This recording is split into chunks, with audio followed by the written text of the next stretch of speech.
আসসালামু আলাইকুম প্রিয় ভাইরা, আপনারা শুনছেন হাদিস শাস্ত্রের বিখ্যাত কিতাব রিয়াদুস সালেহিন প্রথম খণ্ড, যার মূল লেখক হলেন ইমাম মুহিউদ্দিন ইয়াহিয়াহ আন-নববী রাহমাতুল্লাহ আলাইহি। অনুবাদে মৌলানা সৈয়দ মুহাম্মদ আলী, মৌলানা মুহাম্মদ মুসা, মৌলানা শামসুল আলম খান। সম্পাদনায় মৌলানা আব্দুল মান্নান তালিব, মৌলানা মোহাম্মদ আতিকুর রহমান এবং মৌলানা মুহাম্মদ মুসা। Bangladesh Islamic centre, Dhaka. অনুচ্ছেদ ১, ইখলাস অর্থাৎ নিষ্ঠা ও নিয়াত অর্থাৎ অভিপ্রায়। মহান আল্লাহ বলেন, ১, আর তাদেরকে হুকুম করা হয়েছে যে তারা যেন একনিষ্ঠ হয়ে আন্তরিকভাবে আল্লাহর দিন পালনের মাধ্যমে একমাত্র তাঁরই ইবাদত করে, সালাত অর্থাৎ নামাজ কায়েম করে এবং জাকাত দান করে। এটাই হচ্ছে সরল ও মজবুত ব্যবস্থা। সূরা আল-বানিয়াহ আয়াত নম্বর ৫। ২, তোমাদের কুরবানির পশুর গোশত ও রক্ত আল্লাহর নিকট কখনই পৌঁছে না, বরং তোমাদের আল্লাহ ভীতি তাঁর নিকট পৌঁছে। সূরা আল-হজ আয়াত নম্বর ৩৭। ৩, আপনি বলুন, তোমরা তোমাদের মনের কথা গোপন রাখো অথবা প্রকাশ করো, তা সবই আল্লাহ জানেন। সূরা আল ইমরান আয়াত নম্বর ২৯। ১, আমিরুল মুমিনিন উমর ইবনুল খাত্তাব রাদিয়াল্লাহু তাআলা আনহু থেকে বর্ণিত, তিনি বলেন, আমি রাসূলুল্লাহ সাল্লাল্লাহু আলাইহি সাল্লামকে বলতে শুনেছি, সমস্ত কাজের ফলাফল নিয়াত অর্থাৎ অভিপ্রায় অনুযায়ী হবে। প্রত্যেকেই যে নিয়াতে কাজ করবে সে তাই পাবে। কাজেই যার হিজরাত আল্লাহ ও তাঁর রাসূলের সন্তুষ্টির জন্য হয়েছে, তার হিজরাত আল্লাহ ও তাঁর রাসূলের সন্তুষ্টির জন্যই হয়েছে বলে পরিগণিত হবে। আর যে ব্যক্তি কোনো পার্থিব স্বার্থ লাভের অভিপ্রায়ে বা কোনো নারীকে বিবাহের উদ্দেশ্যে হিজরাত করে, তার হিজরাত উক্ত উদ্দেশ্যেই হয়েছে বলে পরিগণিত হবে। বুখারী, মুসলিম। হাদিস নম্বর ২, আয়েশা রাদিয়াল্লাহু তাআলা আনহা থেকে বর্ণিত, তিনি বলেন, রাসূলুল্লাহ সাল্লাল্লাহু আলাইহি সাল্লাম বলেছেন, একটি সৈন্যদল কাবার উপর হামলা করতে যাবে। যখন তারা সমতল ভূমিতে পৌঁছবে, তখন তাদের পূর্বের ও পরের লোকজন সহ ভূমিকে ধসিয়ে দেয়া হবে। আয়েশা রাদিয়াল্লাহু তাআলা আনহা বলেন, আমি জিজ্ঞেস করলাম, ইয়া রাসূলুল্লাহ, কিভাবে তাদের পূর্বের ও পরের সব লোকসহ তা ধসিয়ে দেয়া হবে? অথচ তাদের মধ্যে বহু নগরবাসী ও এমন লোক থাকবে যারা হামলাকারীদের অন্তর্ভুক্ত হবে না। রাসূলুল্লাহ সাল্লাল্লাহু আলাইহি সাল্লাম বললেন, তাদের পূর্বের ও পরের লোকজন সহ ভূমিকে ধসিয়ে দেয়া হবে, অতঃপর তাদের নিয়াত অনুযায়ী তাদেরকে পুনরুত্থিত করা হবে। বুখারী, মুসলিম। হাদিস নম্বর ৩, আয়েশা রাদিয়াল্লাহু তাআলা আনহা থেকে বর্ণিত, তিনি বলেন, রাসূলুল্লাহ সাল্লাল্লাহু আলাইহি সাল্লাম বলেছেন, মক্কা বিজয়ের পর আর হিজরাত নেই, তবে জিহাদ ও নিয়াত রয়েছে। যখনই তোমাদেরকে জিহাদের জন্য তলব করা হবে, তখনই তোমরা বের হয়ে পড়বে। বুখারী, মুসলিম। ইমাম নববী রাহমাতুল্লাহ আলাইহি বলেন, এর অর্থ হচ্ছে মক্কা থেকে হিজরাত করার হুকুম এ হাদিস বর্ণনাকালে ছিল না, কারণ তখন মক্কা ইসলামী রাষ্ট্রের অন্তর্ভুক্ত হয়ে গিয়েছিল। হাদিস নম্বর ৪, জাবির ইবনে আবদুল্লাহ আল আনসারী রাদিয়াল্লাহু তাআলা আনহু থেকে বর্ণিত, তিনি বলেন, আমরা এক জিহাদে রাসূলুল্লাহ সাল্লাল্লাহু আলাইহি সাল্লামের সাথে ছিলাম। তখন তিনি বলেন, মদিনায় এমন কিছু সংখ্যক লোক রয়েছে, তোমরা যে সকল স্থানে সফর করো এবং যে ময়দান অতিক্রম করো, সেখানে তারা তোমাদের সাথেই থাকে, তাদেরকে রোগ আটকে রেখেছে। মুসলিম। অন্য বর্ণনায় আছে, তারা সোয়াবে তোমাদের সাথে শরিক আছে। ইমাম বুখারী এই হাদিসটি আনাস রাদিয়াল্লাহু তাআলা আনহু থেকে এভাবে বর্ণনা করেছেন। তিনি বলেন, আমরা তাবুকের জিহাদ থেকে নবী সাল্লাল্লাহু আলাইহি সাল্লামের সাথে ফিরে আসার পর তিনি বলেন, আমরা মদিনায় আমাদের পেছনে এমন একদল লোককে রেখে গিয়েছিলাম, আমরা যে গিরিপথ এবং যে ময়দানি অতিক্রম করেছি তারা যেন আমাদের সাথেই ছিল, তাদেরকে বিশেষ ওজর আটক রেখেছি।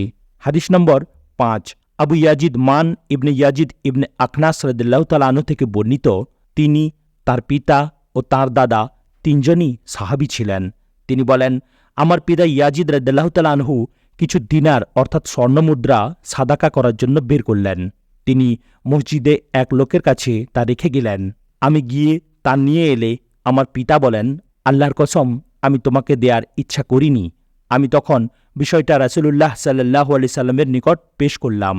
তিনি বলেন, হে ইয়াজিদ, তুমি যা নিয়াত করেছ তার সওয়াব তোমার, আর হে মান, তুমি যা নিয়েছ তাও তোমার। বুখারী। হাদিস নম্বর ৬, আবু ইসহাক সাদ ইবনে আবি ওয়াক্কাস রাদিয়াল্লাহু তাআলা আনহু থেকে বর্ণিত, তিনি জান্নাতের সুসংবাদ প্রাপ্ত ১০ জন সাহাবীর একজন। তিনি বলেন, আমি বিদায় হজ্জের বছর খুব রোগাক্রান্ত হয়ে পড়লে রাসূলুল্লাহ সাল্লাল্লাহু আলাইহি সাল্লাম আমাকে দেখতে আসেন। আমি বললাম, ইয়া রাসূলুল্লাহ, আমার রোগের অবস্থা তো আপনি দেখছেন, আর আমি একজন ধনবান লোক, আমার ওয়ারিস একমাত্র আমার কন্যাই। আমি কি আমার সম্পদের 3 ভাগের 2 ভাগ সাদাকা করে দেব? রাসূলুল্লাহ সাল্লাল্লাহু আলাইহি সাল্লাম বললেন, না।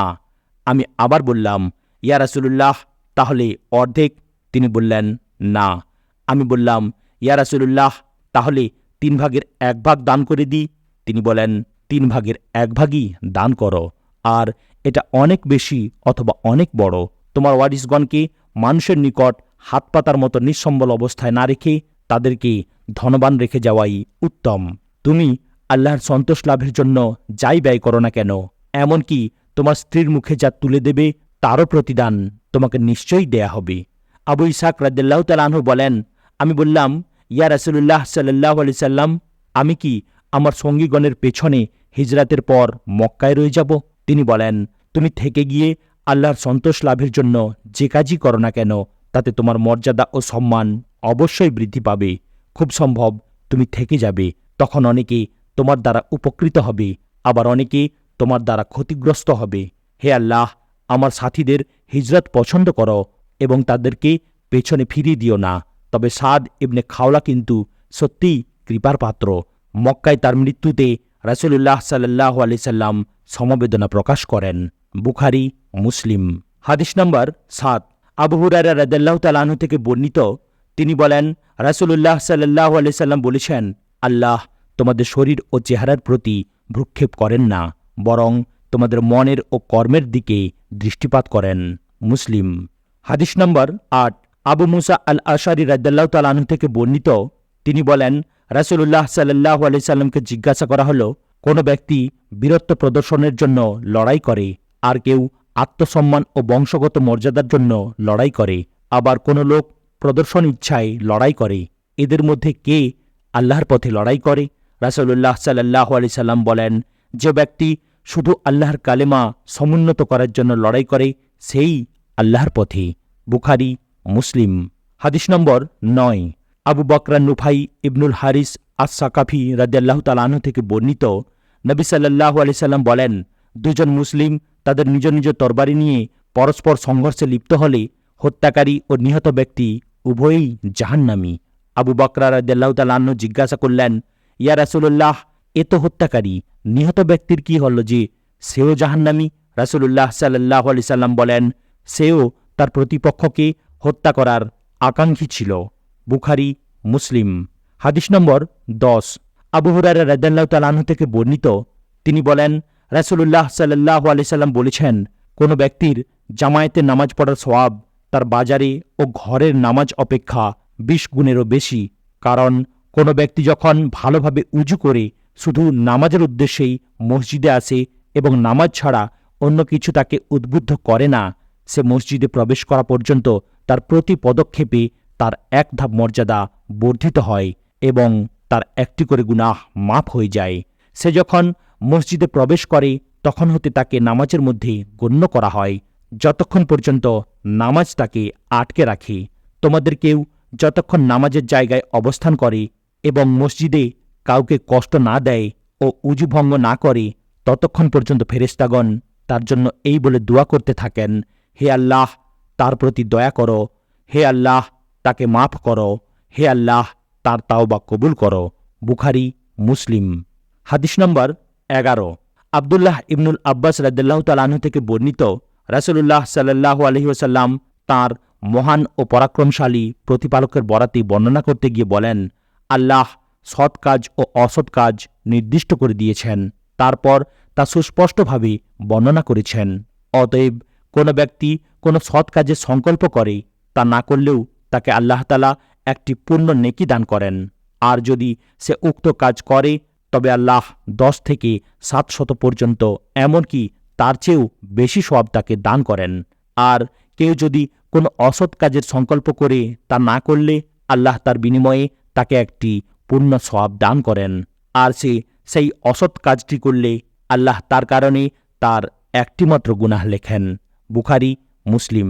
হাদিস নম্বর 12।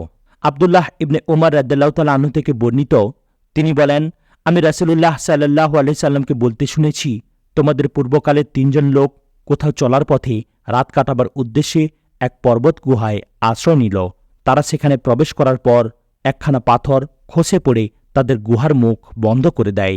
তারা পরস্পর বলতে লাগল, তোমরা একমাত্র আল্লাহর কাছে তোমাদের খাঁটি আমলকে ওসিলা বানিয়ে দোয়া করলে কেবল এই পাথরের বিপদ থেকে মুক্তি পাবে।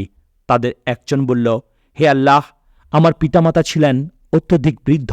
আমি তাদেরকে আমার পরিবার, সন্তান ও অধীনস্থদের পূর্বেই দুধ পান করিয়ে দিতাম। একদিন কাঠের সন্ধানে আমাকে বহুদূর যেতে হলো এবং যথাসময়ে বাড়ি ফিরে আসতে পারলাম না। ফলে তারা ঘুমিয়ে পড়লেন। আমি তাদের রাতে খাওয়ানোর জন্য দুধ দহন করে এনে দেখি যে তারা ঘুমিয়ে রয়েছেন। তখন তাদেরকে জাগিয়ে তোলা আমি পছন্দ করলাম না। আবার তাদের পূর্বে পরিবারবর্গ ও অধীনস্থদের দুধ খাওয়াতেও আমি পছন্দ করলাম না। কাজেই আমি দুধের পেয়ালা হাতে নিয়ে তাদের জাগ্রত হওয়ার অপেক্ষায় রইলাম। এদিকে আমার সন্তানগুলো আমার 2 পায়ের কাছে ক্ষুধায় কান্নাকাটি করছিল। এ অবস্থায় ভোর হয়ে গেল। তারপর তারা জেগে উঠে দুধ পান করেন। হে আল্লাহ, যদি আমি এই কাজটি তোমারই সন্তুষ্টি লাভের জন্য করে থাকি, তাহলে এই পাথরের দরুন আমরা যে বিপদে পড়েছি তা দূর করে দাও। এতে পাথরখানা কিছুটা সরে গেল, কিন্তু তার ফাঁক দিয়ে তারা বের হতে পারল না। অন্য একজন বলল, হে আল্লাহ, আমার এক চাচাতো বোন ছিল। আমি তাকে সবচেয়ে বেশি ভালোবাসতাম। অন্য বর্ণনায় আছে, পুরুষ নারীকে যত বেশি ভালোবাসতে পারে আমি তাকে তত বেশি ভালোবাসতাম। আমি তার সঙ্গে মিলনের আকাঙ্ক্ষা প্রকাশ করলাম, কিন্তু সে রাজি হল না। শেষে এক দুর্ভিক্ষের বছরে সে আমার নিকট এলে আমি তাকে আমার সাথে নির্জনে মিলনের শর্তে 120টি স্বর্ণমুদ্রা দিলাম। এতে সে রাজি হয়ে গেল। আমি যখন তাকে পেলাম, অন্য এক বর্ণনায় আছে, যখন আমি তার 2 পায়ের মাঝখানে বসলাম, তখন সে বলল, আল্লাহকে ভয় করো এবং অবৈধভাবে আমার কৌমার্য নষ্ট করো না। তখনই আমি তাকে ছেড়ে চলে গেলাম। অথচ মানুষের মধ্যে সে ছিল আমার নিকট সর্বাপেক্ষা প্রিয়। আমি তাকে যে স্বর্ণমুদ্রা দিয়েছিলাম তাও ছেড়ে দিলাম। হে আল্লাহ, আমি যদি এ কাজ তোমারই সন্তোষ লাভের জন্য করে থাকি, তাহলে তুমি আমাদের এই বিপদ দূর করে দাও। এতে পাথর আরও কিছুটা সরে গেল, কিন্তু তাতেও তারা বের হতে পারল না। তৃতীয় ব্যক্তি বলল, হে আল্লাহ, আমি কয়েকজন মজুর রেখেছিলাম। আমি তাদের সবাইকে মজুরি দিলাম, কিন্তু একজন তার মজুরি রেখে চলে গেল। আমি তার মজুরিটা ব্যবসায় খাটালাম, তাতে ধন দৌলত অনেক বেড়ে গেল। কিছুকাল পর সে ব্যক্তি আমার কাছে এসে বলল, হে আল্লাহর বান্দা, আমার মজুরি দাও। আমি বললাম, এই উট, গরু, ছাগল, চাকর যা কিছু তুমি দেখছ এ সবই তোমার। সে বলল, হে আল্লাহর বান্দা, তুমি আমার সাথে উপহাস করো না। আমি তাকে বললাম, আমি তোমার সাথে উপহাস করছি না। তারপর সে সব কিছু নিয়ে চলে গেল এবং কিছুই রেখে যায়নি। হে আল্লাহ, আমি যদি তোমারই সন্তোষ লাভের জন্য এই কাজ করে থাকি, তবে আমাদের এ বিপদ থেকে মুক্তি দাও। তারপর ওই পাথর সম্পূর্ণ সরে গেল এবং তারা সকলে হেঁটে বের হয়ে গেল। বুখারী, মুসলিম। অনুচ্ছেদ 2, তাওবা। উলামায়ে কিরাম বলেন, প্রতিটি গুনাহ থেকে তাওবা করা ওয়াজিব। যদি গুনাহ আল্লাহ ও বান্দার মধ্যকার বিষয়ে সংশ্লিষ্ট হয় এবং তার সাথে কোনো লোকের হক জড়িত না থাকে, তবে তা থেকে তাওবা করার 3টি শর্ত রয়েছে। 1. তাওবাকারীকে গুনাহ থেকে বিরত থাকতে হবে। 2. সে তার কৃত গুনাহের জন্য অনুতপ্ত হবে। 3. তাকে আর কখনো গুনাহ না করার ব্যাপারে দৃঢ় প্রতিজ্ঞ হতে হবে। যদি কোনো লোকের সাথে গুনাহের কাজটি সংশ্লিষ্ট থাকে, তাহলে তা থেকে তাওবা করার জন্য উপরোক্ত 3টি শর্ত ছাড়া আরও একটি শর্ত আছে। এই চতুর্থ শর্তটি হচ্ছে, তাওবাকারীকে হকদার ব্যক্তির প্রাপ্য আদায় করতে হবে। যদি কারো ধন সম্পত্তির হক থাকে অথবা এরূপ অন্য কিছু থাকে, তবে তা তাকে ফেরত দিতে হবে। দোষারোপ বা জেনার অপবাদ বা এরূপ কোনো অন্য বিষয় হয়ে থাকলে সংশ্লিষ্ট ব্যক্তি থেকে তার শাস্তি ভোগ করতে হবে অথবা তার কাছে ক্ষমা প্রার্থনা করতে হবে। গীবাত বা পরনিন্দার ব্যাপারে সংশ্লিষ্ট ব্যক্তির কাছ থেকে মাপ চেয়ে নিতে হবে। সমস্ত গুনাহ থেকে তাওবা করা ওয়াজিব। কতক গুনাহ থেকে তাওবা করলে তাও গ্রহণযোগ্য হবে এবং অন্যান্য গুনাহ থেকে তাওবা বাকি রয়ে যাবে।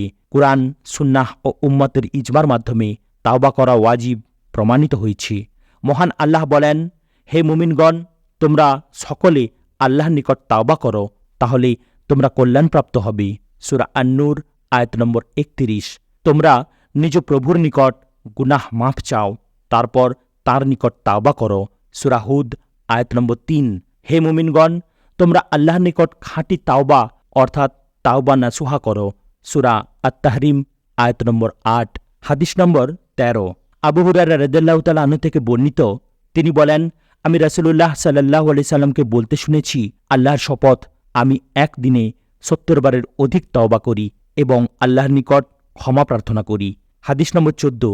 আল আগার ইবনে ইয়াসার আল মুজানি রাদিয়াল্লাহু তাআলা আনহু থেকে বর্ণিত, তিনি বলেন, রাসূলুল্লাহ সাল্লাল্লাহু আলাইহি সাল্লাম বলেছেন, হে লোকেরা, তোমরা আল্লাহর কাছে তাওবা করো এবং তার নিকট ক্ষমা প্রার্থনা করো, কেননা আমি দৈনিক 100 বার তাওবা করি।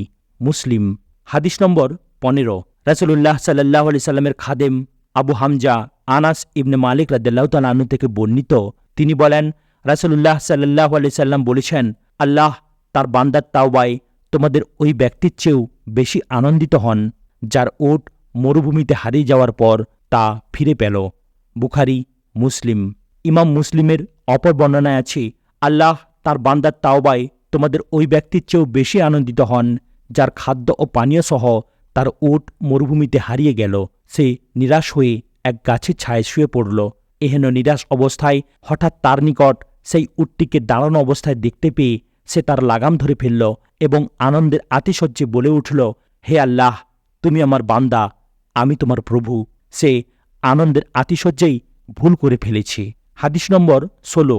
আবু মুসা আবদুল্লাহ ইবনে কায়েস আল আশআরী রাদিয়াল্লাহু তাআলা আনহু থেকে বর্ণিত, রাসূলুল্লাহ সাল্লাল্লাহু আলাইহি সাল্লাম বলেন, পশ্চিম দিক থেকে সূর্যোদয় না হওয়া পর্যন্ত অর্থাৎ কিয়ামত পর্যন্ত আল্লাহ তাআলা প্রতি রাতে তাঁর কুদরতি হাত প্রসারিত করতে থাকবেন, যাতে দিনের গুনাহগার তাওবা করে, আর তিনি প্রতিদিন তাঁর কুদরতি হাত প্রসারিত করতে থাকবেন, যাতে রাতের গুনাহগার তওবা করে। মুসলিম। হাদিস নম্বর 17। আবু হুরায়রা রাদিয়াল্লাহু তাআলা আনহু থেকে বর্ণিত, তিনি বলেন, রাসূলুল্লাহ সাল্লাল্লাহু আলাইহি সাল্লাম বলেছেন, যে ব্যক্তি পশ্চিম দিক থেকে সূর্যোদয়ের পূর্বে তাওবা করবে, তার তাওবা আল্লাহ কবুল করবেন। মুসলিম। হাদিস নম্বর 18। আব্দুল্লাহ ইবনে উমর রাদিয়াল্লাহু তাআলা আনহু থেকে বর্ণিত, নবী সাল্লাল্লাহু আলাইহি সাল্লাম বলেন, মহান ও পরাক্রমশালী আল্লাহ বান্দার তাওবা কবুল করেন তার মৃত্যুর লক্ষণ প্রকাশের পূর্ব পর্যন্ত। ইমাম তিরমিজি হাদিসটি রিওয়ায়েত করেছেন এবং একে হাসান বলে আখ্যায়িত করেছেন। হাদিস নম্বর 19। জির ইবনে হুরাইস রাদিয়াল্লাহু তাআলা আনহু থেকে বর্ণিত, তিনি বলেন, আমি সাফওয়ান ইবনে আসাল রাদিয়াল্লাহু তাআলা আনহুর নিকট মোজার উপর মাসিহ করা সম্পর্কে জিজ্ঞেস করার উদ্দেশ্যে এসেছিলাম। তিনি আমার আসার উদ্দেশ্য জিজ্ঞেস করলে আমি বললাম, জ্ঞান লাভের জন্য এসেছি। তিনি বলেন, ফেরেশতাগণ জ্ঞান অন্বেষণকারীর জ্ঞানচর্চায় সন্তুষ্ট হয়ে তাদের ডানা তার জন্য বিছিয়ে দেন। আমি বললাম, মলমূত্র ত্যাগের পর মোজার উপর মাসিহ করার ব্যাপারে আমার মনে সন্দেহ সৃষ্টি হয়েছে, আর আপনি হচ্ছেন নবী সাল্লাল্লাহু আলাইহি সাল্লামের একজন সাহাবী, তাই আমি আপনার নিকট জিজ্ঞেস করতে এসেছি, আপনি এ বিষয়ে তার কোনো বাণী শুনেছেন কিনা?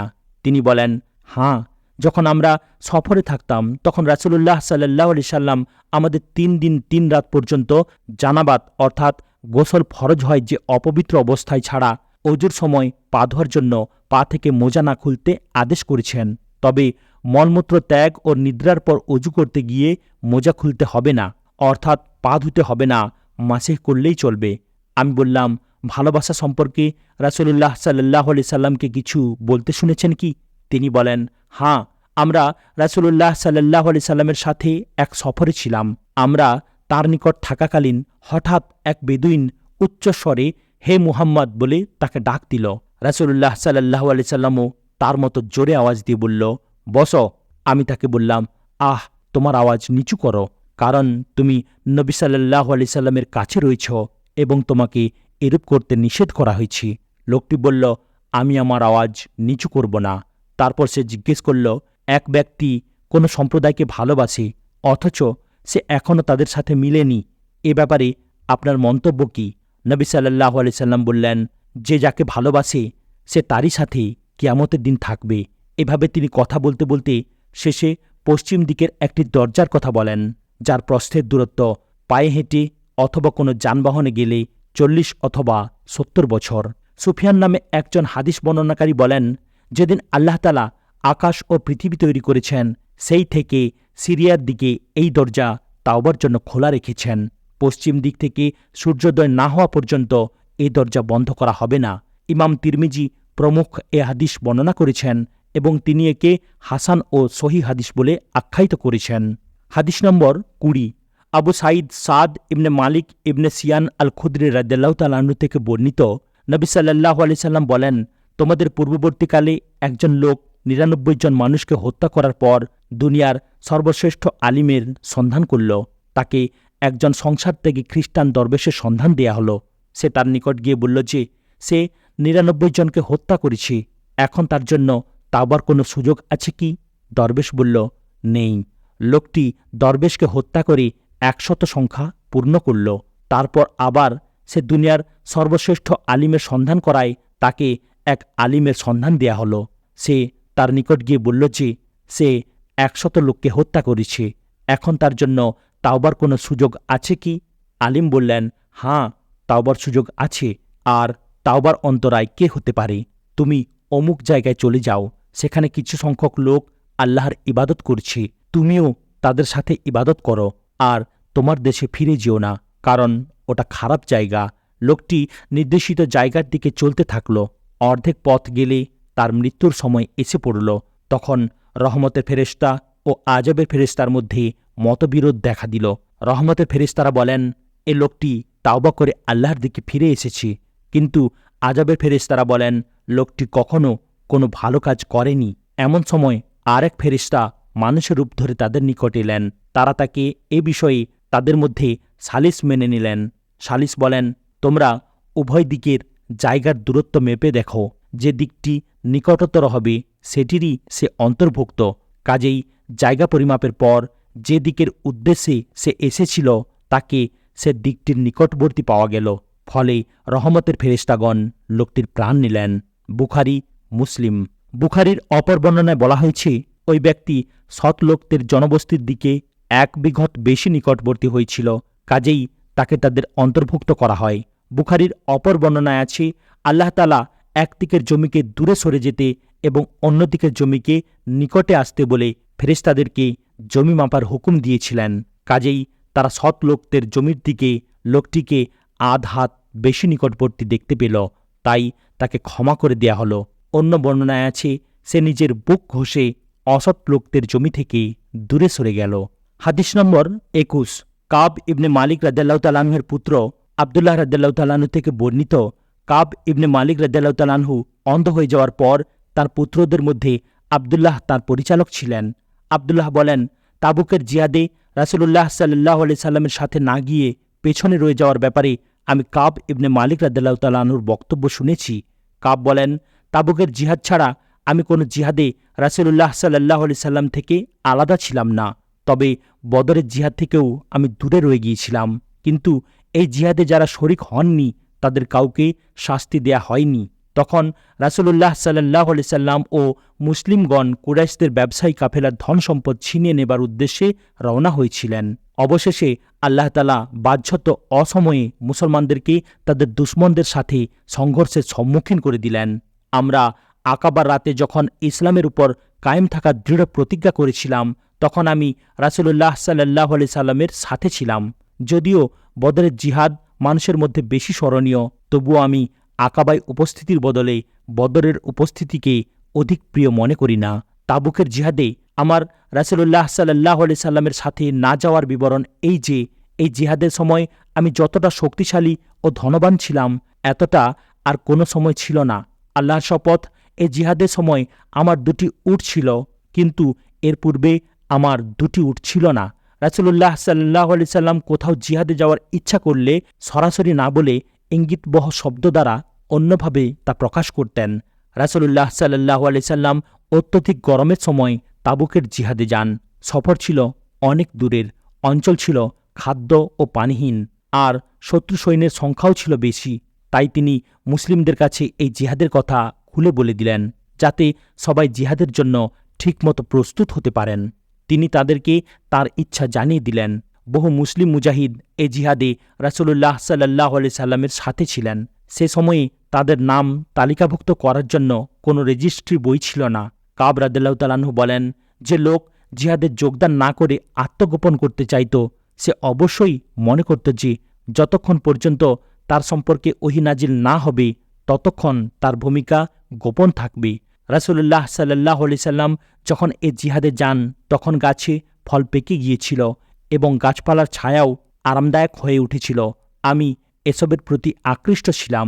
যা হোক, রাসূলুল্লাহ সাল্লাল্লাহু আলাইহি ওয়াসাল্লাম এবং তার সাথে মুসলিমগণ প্রস্তুতি শুরু করলেন।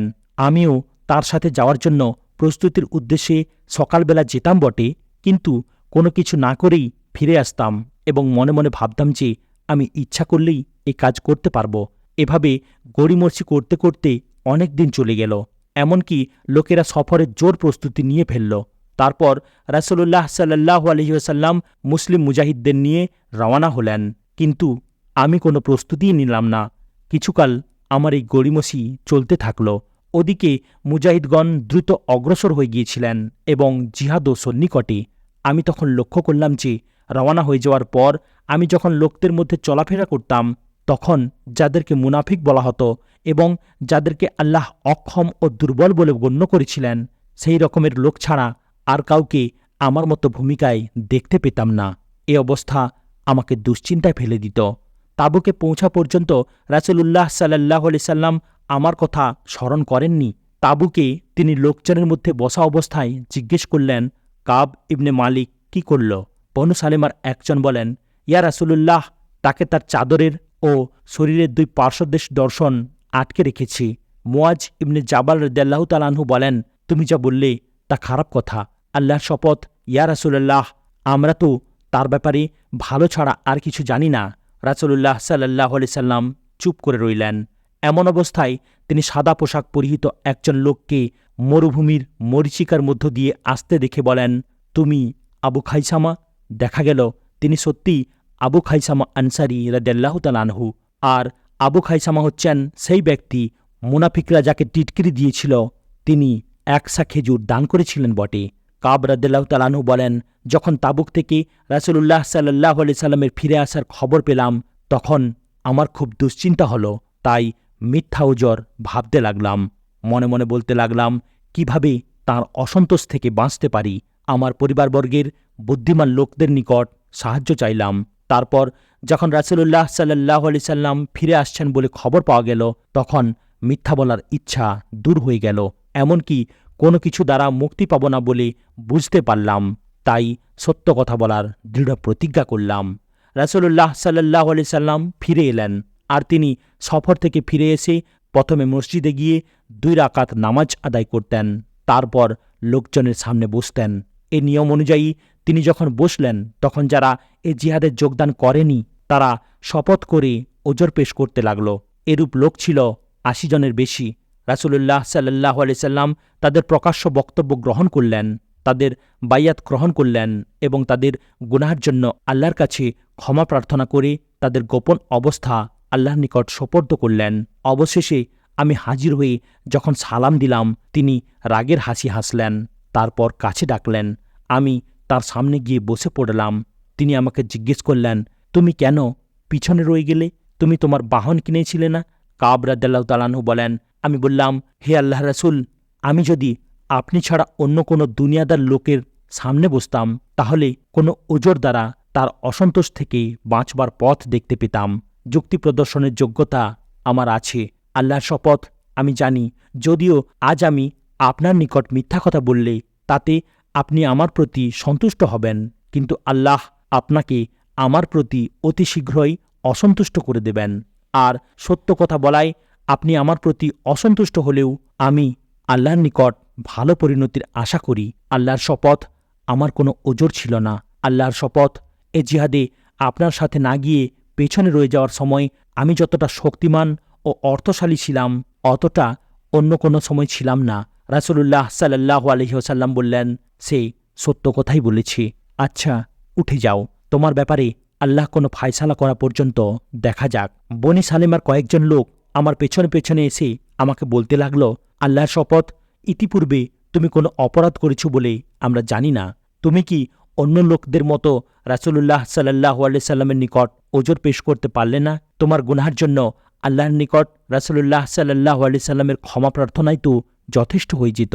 এরা আমাকে এত তিরস্কার করতে লাগলো যে রাসূলুল্লাহ সাল্লাল্লাহু আলাইহি সাল্লামের কাছে ফিরে গিয়ে নিজেকে মিথ্যাবাদী সাব্যস্ত করার আমার ইচ্ছা হলো। তারপর আমি তাদেরকে জিজ্ঞেস করলাম, আমার মতো এরূপ ব্যাপার আর কারো ঘটেছে কি?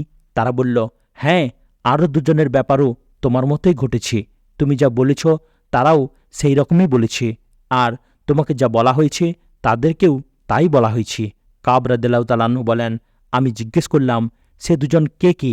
লোকেরা বলল, তারা হচ্ছেন মুগারা ইবনে রবিয়া আমেরি ও হিলাল ইবনে উমাইয়া ওয়াকেফি রাদিয়াল্লাহু তাআলা আনহু।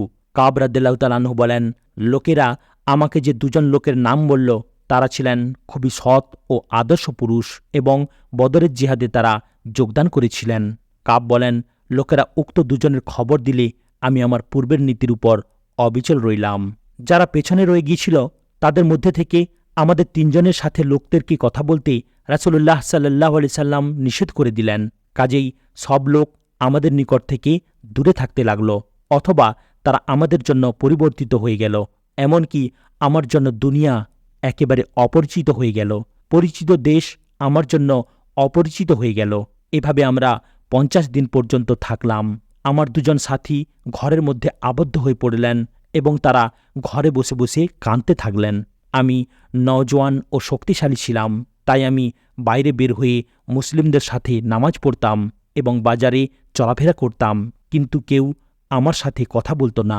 নামাজের পর রাসূলুল্লাহ সাল্লাল্লাহু আলাইহি সাল্লাম তার স্থানে বসলে আমি তাকে সালাম দিতাম এবং মনে মনে ভাবতাম, দেখি তিনি সালামের জবাব দিতে ঠোঁট নাড়েন কিনা।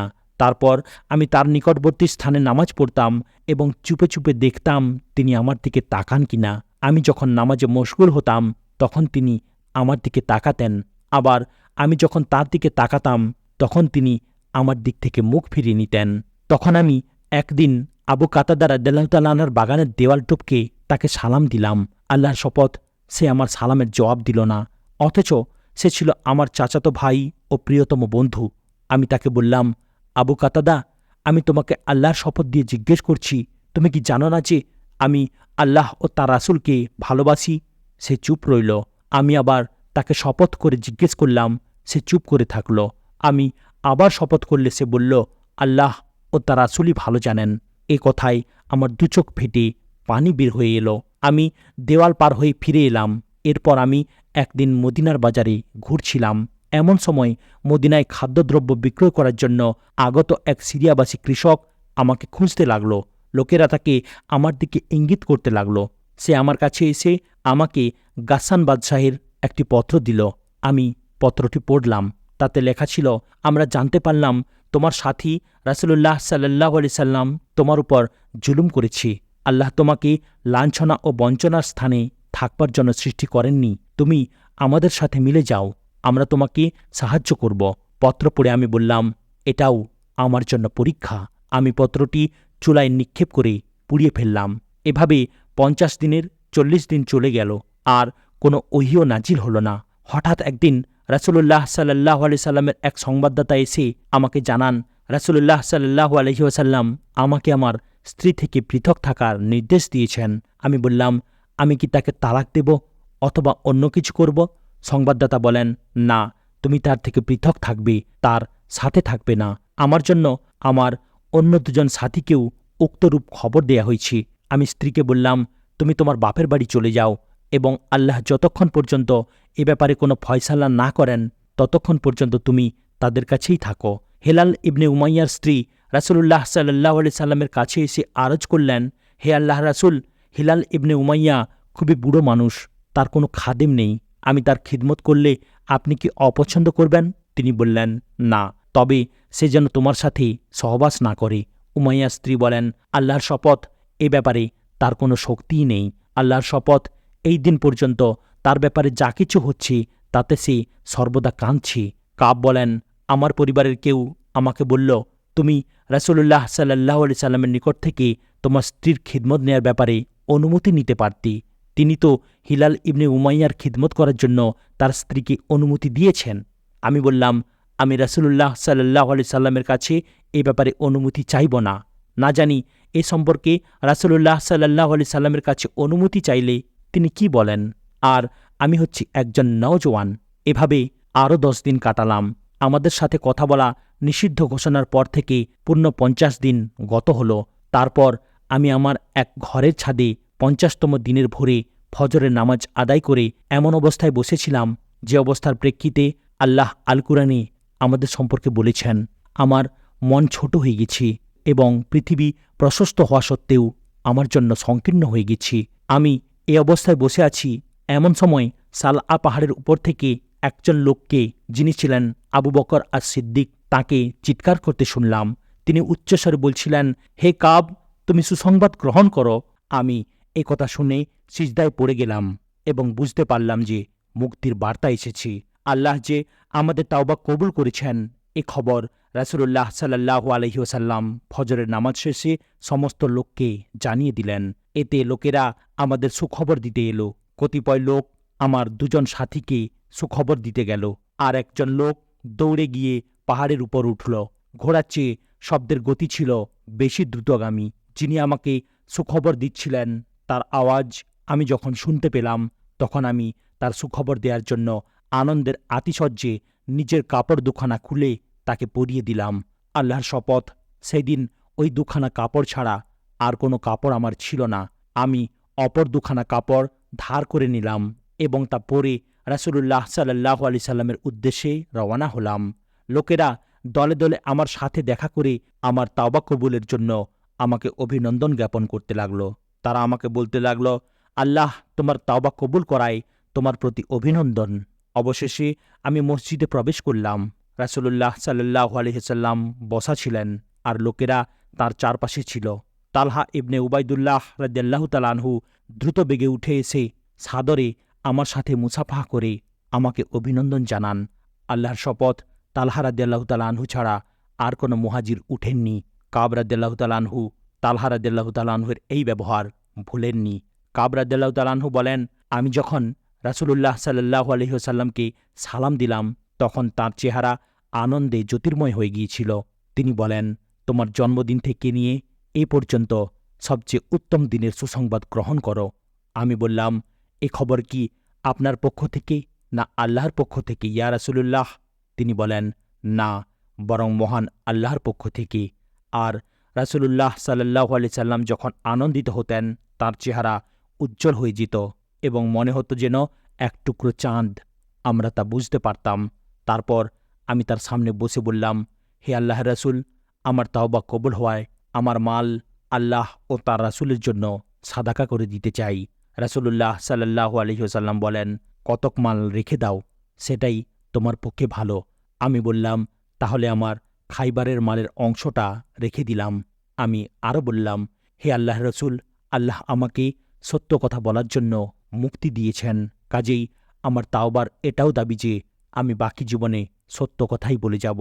আল্লাহর শপথ, আমি যখন এ কথা রাসূলুল্লাহ সাল্লাল্লাহু আলাইহি সাল্লামের নিকট বলছিলাম, তখন থেকে সত্য কথা বলার যে উত্তম নিয়ামত আল্লাহ আমাকে দান করেছেন, তা অন্য কোনো মুসলিমকে দান করেছেন বলে আমার জানা নেই। আল্লাহর শপথ, ওই সময় থেকে আজ পর্যন্ত আমি কোনো মিথ্যা বলার ইচ্ছা করিনি। বাকি জীবনেও আল্লাহ আমাকে মিথ্যা থেকে রক্ষা করবেন বলে আশা রাখি। তিনি বলেন, এ ব্যাপারে আল্লাহ আয়াত নাজিল করেন, নিশ্চয়ই আল্লাহ নবী, মুহাজির ও আনসারদের তাওবা কবুল করেছেন। তিনি তাদের প্রতি মেহেরবান ও সদয়। তিনি সেই 3 জনের তাওবাও কবুল করেছেন যারা পেছনে রয়ে গিয়েছিল, এমনকি শেষ পর্যন্ত এ দুনিয়া প্রশস্ত হওয়া সত্ত্বেও তাদের জন্য সংকীর্ণ হয়ে গিয়েছিল। আল্লাহকে ভয় করো এবং সত্যবাদীদের সাথে থাকো। সূরা আত-তাওবা আয়াত নম্বর 117 থেকে 119।